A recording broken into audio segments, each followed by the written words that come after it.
Hello, listening friends. We are delighted you joined us again. नमस्कार श्रोता मित्रों, हम आनंदित हैं कि आप फिर से हमारे साथ सम्मिलित हुए हैं। We have been going through a series of messages entitled How God Works. हम परमेश्वर कैसे कार्य करता है नामक संदेश श्रृंखला का अध्ययन कर रहे हैं। I want to speak to you today especially about the effect of the world upon the believers. आज मैं आपके साथ विशेषकर संसार के उस प्रभाव के बारे में बात करना चाहता हूं जो विश्वासियों पर है। The problem with the majority of people today is this. आज अधिकांश लोगों के साथ समस्या ये है। And before I tell you what the problem is, I can tell you that the Christians are no exception. और इससे पहले कि मैं आपको उस समस्या के बारे में बताऊं, मैं आपको बता सकता हूं कि मसीही इससे अलग नहीं है। There are fewer and fewer people who really love God these days. आज बहुत ही कम लोग हैं जो वास्तव में परमेश्वर से प्रेम करते हैं। Few and few who really work with their heart for God. बहुत ही कम लोग हैं जो दिल से परमेश्वर के लिए कार्य करते हैं। Very few who are trying to make God known. बहुत ही कम हैं जो परमेश्वर के बारे में बताने का प्रयत्न कर रहे हैं। The vast majority of Christians just sit in the church pews and do nothing. अधिकांश मसीही गिरजाघरों में बेंचों पर बैठने के अलावा और कुछ नहीं करते। But the Bible tells us that we cannot win if we sit as spectators. परंतु बाइबल हमसे कहती है कि मूक दर्शक बनकर हम जीत नहीं सकते। Sometimes the church reminds me of a football game. कई बार कलीसिया मुझे फुटबॉल के खेल का स्मरण दिलाती है। There are 20 very tired but healthy players वहां 20 थके हुए परंतु बहुत ही स्वस्थ खिलाड़ी खेल रहे हैं, being watched by tens of thousands of unhealthy spectators. जिन्हें हजारों दुबले पतले दर्शक देख रहे होते हैं। Today we're going to look at the centerpiece in the life of Elijah. आज हम एलिया के जीवन के मध्य भाग को देखने जा रहे हैं। We will find him in hand-to-hand combat, while the masses of the people of Israel were indifferent and skeptical. हम उसे आमने सामने मुकाबला करते हुए देखेंगे जबकि इस्राएल के लोगों की भीड़ उदासीन और निराश खड़ी है। There he stands on the top of Mount Carmel. वहां वो करमल पर्वत के शीर्ष पर खड़ा है। Before I continue, I want to remind you that we are in the midst of a series of messages entitled How God Works. इससे पहले कि मैं आगे बताऊं, मैं आपको स्मरण दिलाना चाहता हूं कि हम परमेश्वर कैसे कार्य करता है नामक संदेश श्रृंखला के मध्य में हैं। And the way God works with Elijah, to be more specific. और विस्तार से कहूं तो जैसे परमेश्वर ने एलिया के साथ कार्य किया। If you have a Bible, turn to 1 Kings chapter 18. यदि आपके पास बाइबल है तो कृपया मेरे साथ राजाओं की पहली पुस्तक 18 अध्याय पर आइए। I want to talk to you a little bit about the real recipe for a disaster. मैं आपके साथ बर्बादी की असल विधि के बारे में कुछ बात करना चाहता हूं। And this recipe works in the church or the community or in the home. और ये विधि कलीसिया, समाज या घर में कार्यरत होती है। And it is to have godless leadership and confused followers. और ये विधि है ईश्वर रहित नेतृत्व और उलझन में पड़े अनुयायियों का होना। That is the recipe for disaster. ये है बर्बाद होने की विधि।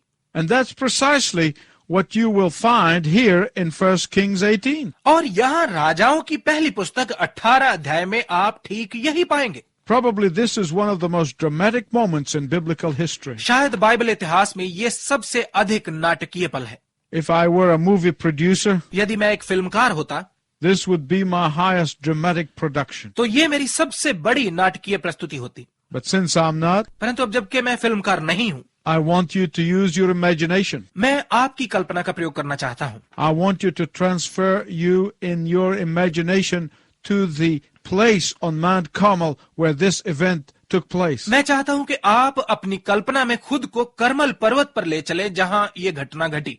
There, the prophet Elijah confronts this weak king. वहां एलिया नबी इस कमजोर राजा का सामना करता है। Ahab, who compromised his faith and allowed his wicked, godless queen to desecrate the nation by entertaining 850 of the prophets of Baal and Ashtaroth. Ahab राजा जिसने अपने विश्वास के साथ समझौता करते हुए अपनी दुष्ट अधर्मी रानी को ये अनुमति दी कि वो बाल और अश्तोरेत के 850 पुजारियों को सम्मान देकर पूरे देश को अपवित्र करे।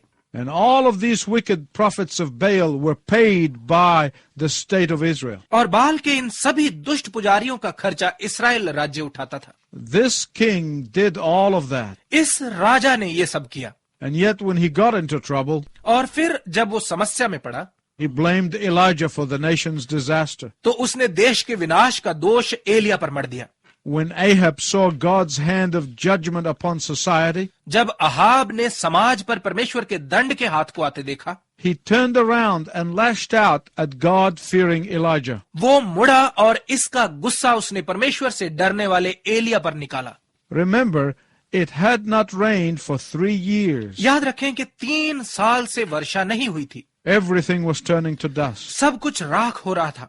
There were no crops. कोई फसल नहीं थी, There was no food. कोई भोजन नहीं था। The country was in the midst of a disaster. देश विनाश के बीच में था। But during the time of the drought, God hid Elijah first in Kerith Brooks, परंतु सूखे के समय में परमेश्वर ने एलिया को छिपाए रखा, पहले कीरत नाले में and then in Zarephath. और फिर सारपत में। God was hiding him to provide for him. परमेश्वर ने उसे उसकी जरूरतें पूरी करने के लिए छिपा रखा था। God was taking care of Elijah. Elia की देखभाल परमेश्वर कर रहा था। And this is a picture of God's provision for us. और ये तस्वीर है हमारे लिए परमेश्वर के प्रावधान की। A picture of God's hand of protection for those who love him. उनके लिए परमेश्वर के सुरक्षा के हाथ की तस्वीर जो उससे प्रेम करते हैं, Those who are faithful to him. जो उसके प्रति विश्वास योग्य हैं, Those who put their trust in him in the midst of trouble. वो जो कठिनाई में भी अपना भरोसा उस पर रखते हैं। But I want you to look at the irony here. परंतु मैं चाहता हूं कि आप यहाँ व्यंग पर ध्यान दें।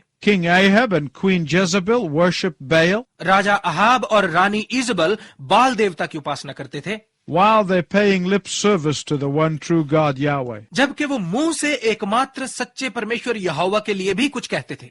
Why were they worshiping Baal? वो बाल की उपासना क्यों करते थे? I want to tell you why. मैं आपको बताना चाहता हूं क्यों। Baal was known as the god of fertility and the god of the crops. बाल को फसल और खेती के ईश्वर के रूप में जाना जाता था। Baal was the god whose worship required indulgence and sensuality. बाल ऐसा देवता था जिसकी उपासना में संतोष और विषय भोग की जरूरत थी। And yet when the drought came, और तो भी जब सूखा पड़ा, Ahab blamed the man of God. Ahab ने इसका दोष परमेश्वर के जन को दिया। Told him that he was the one who was creating trouble for Israel. उसने उससे कहा कि वही इस्राएल के लिए मुश्किलें पैदा कर रहा था। There are many people today like Ahab and Jezebel. आज भी अहाब और इजबल जैसे बहुत सारे लोग हैं। They may go to church on Sundays, वो चाहे रविवार को चर्च भी जाएं, but at the same time they worship at the shrine of the flesh. परंतु साथ ही वो शरीर की समाधि पर भी उपासना करते हैं। They bow to money, वो धन के सामने झुकते हैं and they confuse the god of Mammon with Christianity. और वो धन के ईश्वर को मसीहत के साथ उलझाते हैं। Just as Ahab and Jezebel mixed Yahweh with Baal. बिल्कुल वैसे ही जैसे अहाब और इजबल ने यहोवा को बाल के साथ उलझाया। And when the leadership leads into compromise, the public becomes confused. और जब नेतृत्व ही समझौते की ओर चल पड़े तो लोग हैरान परेशान रह जाते हैं। And that is precisely what was happening at this point in Israel's history. और इस्राएल के इतिहास के इस मोड़ पर ठीक यही हो रहा था। And these confused people gathered on top of Mount Carmel. और यही हैरान परेशान लोग कार्मल पर्वत पर इकट्ठा थे।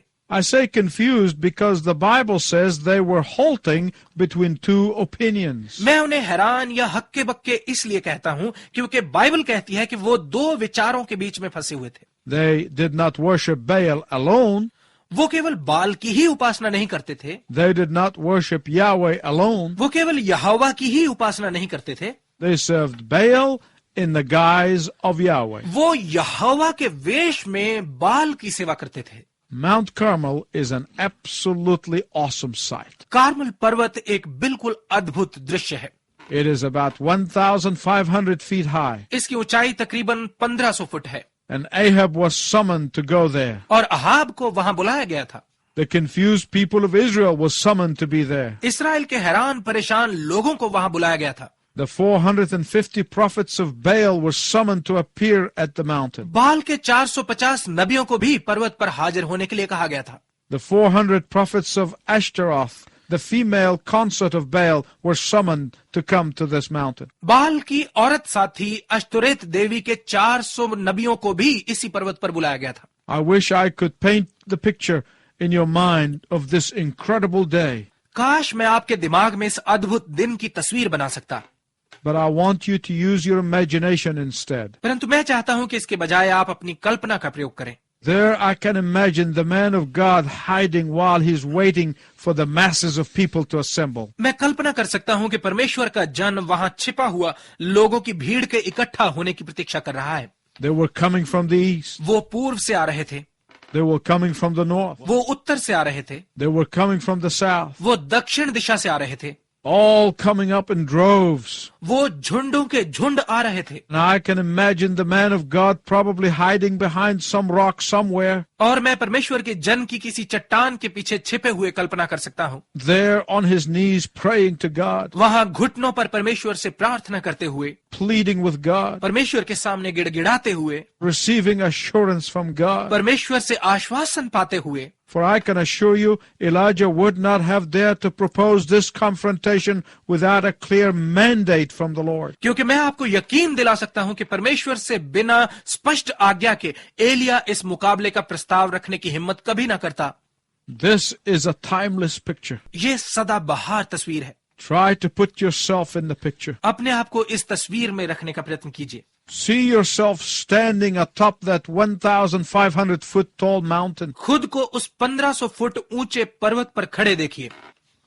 Oh, this is an awesome sight. वाह, ये अद्भुत दृश्य है। But of all these historic events, the greatest event in that place is when one solitary man faced 850 prophets and prophetesses of Baal and Ashtaroth. परंतु इस जगह पर सबसे महान घटना वो है जब एक अकेला व्यक्ति बाल और अश्तोरेत के 850 नबियों और नबियाओं का सामना करता है।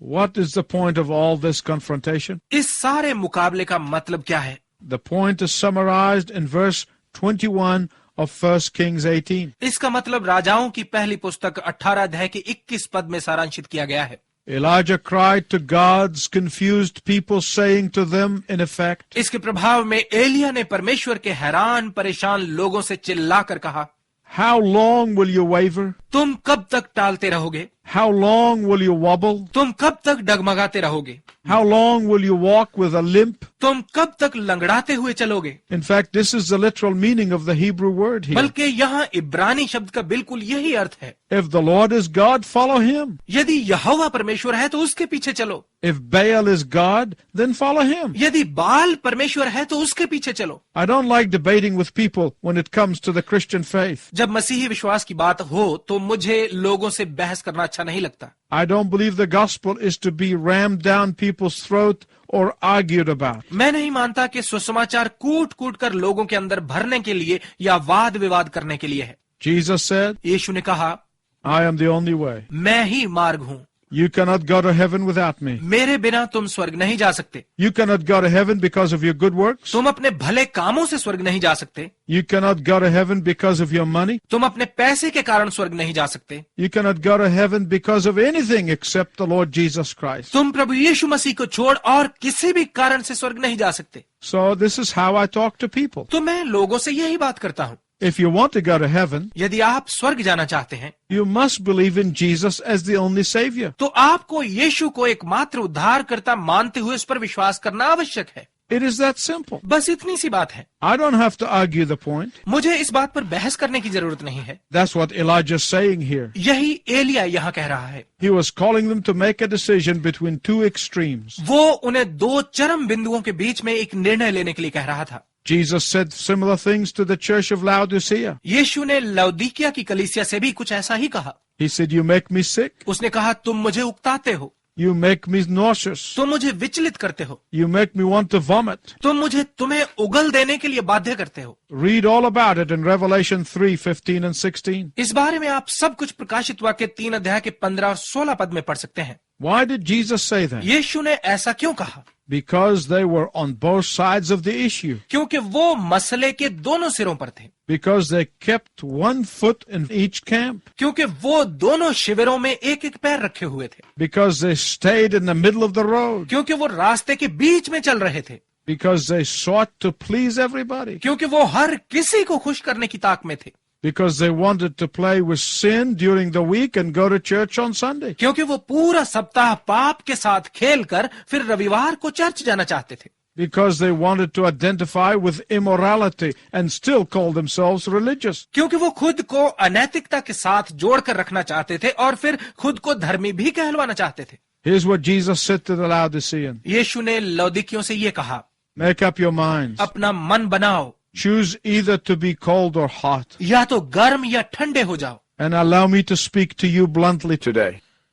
और आज मुझे खुलकर आपसे बात करने दीजिए। I urge you to make a decision today. मैं आपसे विनती करता हूं कि आज आप एक निर्णय करें। Are you for Jesus? क्या आप यीशु के लिए हैं? Are you going to give your whole life to him? क्या आप अपना संपूर्ण जीवन उसे देने जा रहे हैं? Or are you going to reject him? या फिर आप उसे अस्वीकार करने वाले हैं? Listen to me carefully, please. कृपया ध्यानपूर्वक मेरी बात सुने।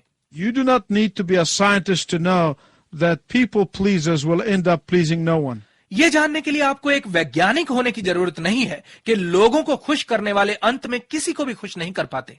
Compromising produces restlessness. समझौता करना बेचैनी को लाता है। Indecision creates turmoil. अनिर्णय कोलाहल को उत्पन्न करता है। Therefore, don't worry about what people think. इसलिए उसकी चिंता ना करें लोग क्या सोचते हैं। Think most of all what God thinks. सबसे ज्यादा ये सोचिए कि परमेश्वर क्या सोचता है। James said याकूब ने कहा in James 1:8, याकूब की पत्री 1 अध्याय के 8 पद में, a double-minded person is unstable in all his ways. दुचित्ता मनुष्य अपने सब मार्गों में अस्थिर है। There is only one person that you have to please. केवल एक व्यक्ति है जिसको आपको प्रसन्न करना है। There is only one person that you must obey. केवल एक व्यक्ति है जिसका आज्ञा पालन करना आपको जरूरी है। There is only one person that you must bow to, केवल एक व्यक्ति है जिसके सामने आपको झुकना आवश्यक है, and his name is Jesus. और उसका नाम है यीशु। If you have never submitted your life to him, यदि आपने कभी अपना जीवन उसे नहीं सौंपा है, I want to invite you to make a decision for Jesus Christ today. मैं आपको आमंत्रित करना चाहता हूं कि आप आज रात यीशु के लिए एक फैसला करें। I want you to know that he loves you. मैं चाहता हूं कि आप जान लें कि वो आपसे प्रेम करता है। He has been letting you hear this message again and again. वो आपको ये संदेश बार बार सुनने देता आ रहा है। He is saying to you, वो आपसे कह रहा है, come to me. मेरे पास आओ। Stop this indecision. इस अनिर्णय को रोक दो। Receive what I have done for you on the cross. स्वीकार करो जो मैंने क्रूस पर तुम्हारे लिए किया, And obey me as the master of your life. और अपने जीवन का स्वामी मानकर मेरी आज्ञा को मानो। To those who know him, वो जो उसे जानते हैं but are caught up between a life of intellectual belief on the one hand and indulgence on the other hand, परंतु एक तरफ दिमागी विश्वास और दूसरी तरफ संतोष के बीच में फंसे हुए हैं। stop wobbling between two lifestyles. दो जीवन शैलियों के बीच में लड़खड़ाना छोड़िए। You are making God sick. आप परमेश्वर को उकता रहे हैं। Hear me right, please, because I'm getting ready to close. कृपया ध्यान से मेरी बात सुने क्योंकि मैं समाप्त करने जा रहा हूं। The decisiveness of Elijah is the decisiveness of the entire Word of God. Elia की निर्णायकता परमेश्वर के पूरे वचन की निर्णायकता है। It is the Word of God from Genesis to Revelation. ये उत्पत्ति से लेकर प्रकाशित वाक्य तक परमेश्वर का वचन है। When you have not given yourself to Jesus Christ, जब आपने खुद को यीशु मसीह को नहीं सौंपा है, but you claim to be his follower, परंतु आप उसके अनुयायी होने का दावा करते हैं, you're making God nauseous. आप परमेश्वर को उकता रहे हैं। I want to urge you to stop मैं आपसे निवेदन करता चाहता हूं कि रुक जाइए and turn your life to Jesus Christ. और अपने जीवन को यीशु मसीह की ओर मोड़ दीजिए। He is your only hope. वही आपकी एकमात्र आशा है। He is your only way to salvation. वही उद्धार के लिए आपका एकमात्र मार्ग है। He is your only way to heaven. वही आपके लिए स्वर्ग का एकमात्र रास्ता है। Will you turn to him tonight? क्या आज रात आप उसकी ओर मुड़ेंगे? And if you have done that, I want to pray with you. और यदि आपने ऐसा किया है तो मैं आपके साथ मिलकर प्रार्थना करना चाहता हूँ। Our Heavenly Father, हमारे स्वर्गीय पिता, I thank you for this word. मैं इस वचन के लिए आपका धन्यवाद करता हूँ। I thank you for this message. मैं इस संदेश के लिए आपका धन्यवाद करता हूँ। I thank you that Jesus died for me on the cross मैं आपका धन्यवाद करता हूँ कि यीशु ने मेरे लिए क्रूस पर अपनी जान दी, to pay for my sin and the wages of my sin. मेरे पापों की सजा और मेरे पापों की कीमत को चुकाने के लिए। And now I pray, Lord Jesus, that you come into my life. और प्रभु यीशु, अब मैं प्रार्थना करता हूँ कि आप मेरे जीवन में आएं। I repent of my sin. मैं अपने पापों से पश्चाताप करता हूँ। I receive you as my Savior. मैं अपने उद्धारकर्ता के रूप में आपको स्वीकार करता हूँ। And I'm ready to obey you as my Lord. और मैं अपने प्रभु के रूप में आपका आज्ञा पालन करने के लिए तैयार हूँ। Give me the strength and the power to do so. मुझे ऐसा करने की शक्ति और सामर्थ दीजिए। In Jesus' name, यीशु के नाम में, amen. आमीन।